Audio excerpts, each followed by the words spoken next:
Assalamualaikum warahmatullahi wabarakatuh. Haudik liba tha asi Islamic tha gi matung inna Sha'banul Mu'azzam gi thani amasung ngasi gi numit asi tara mangani suba Sha'banul Mu'azzam gi numit ni amasung masigi matungda numit tara mangani khakta ngaire roza haugadaba hairiba barkat na thallaba Ramazan gi tha asi laktrangi gi mamangdagi haibadi hauzik liba tha Sha'banul Mu'azzam hariba tha asidagi hauna aikogi nabi sallallahu alaihi wasallam na masibu uksinnabaги damakta thorang torami mahak sallallahu alaihi wasallam gi ibadatta yam hengatlammi masama khakta natana hariba asigi figure tawada mahak sallallahu alaihi wasallam na mahaki ummat busu sharuk yahallammi mahak sallallahu alaihi wasallam na Ramazanul Mubarak ta aikogi pukningda masigi apamba asi hengat hannabagi damakta Sha'banul Mu'azzam gi tara mangani suba ahing amasung masigi numitta roza hennabagi damakta pukning thawgat pirami amasung masigi matangda suknagi pukning thawgat pakakta nattana mahak masamut nasu hariba asida pumnamuktagi mang tharami mataw asumna hariba Sha'banul Mu'azzam gi tha asi hawbaga mahak sallallahu alaihi wasallam gi ibadatta hengat thogat papuklami hariba adugi chang asi Ummul Mu'minin Hazrat Aisha radhiyallahu ta'ala anha na haidok piramba wafam sing asidagi khangmangami mahak haidok pirami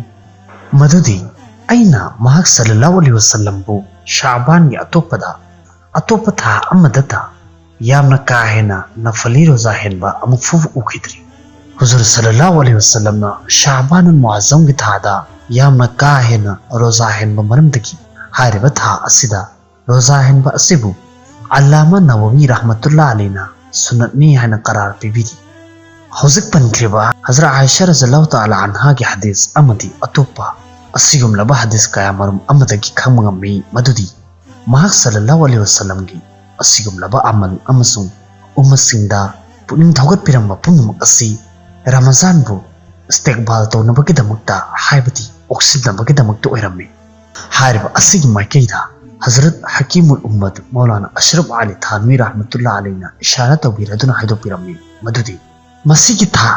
Sha'banul Mu'azzam gi tha asida akhannana roza henbagi hikmati aigi nazdikta Rasulullah sallallahu alaihi wasallam na Ramazanul Mubarak ki mamangda Sha'ban gi tangkhai amma roza Ramazan gi roza henbagi hai nabi adu thamnabagi damakta tawbiram maramdi Ramazan lakpa matamda aikhogi manungdi yauriba akiba adu mangkinabagi damakta haibati roza adu karamna oigani karamba maungda aikoi roza hengani haibani chingba aikoi manungda leiriba sing adu maram asina mahakna tara mangani suba Sha'ban gi roza asibu akaknaba thambirami madudi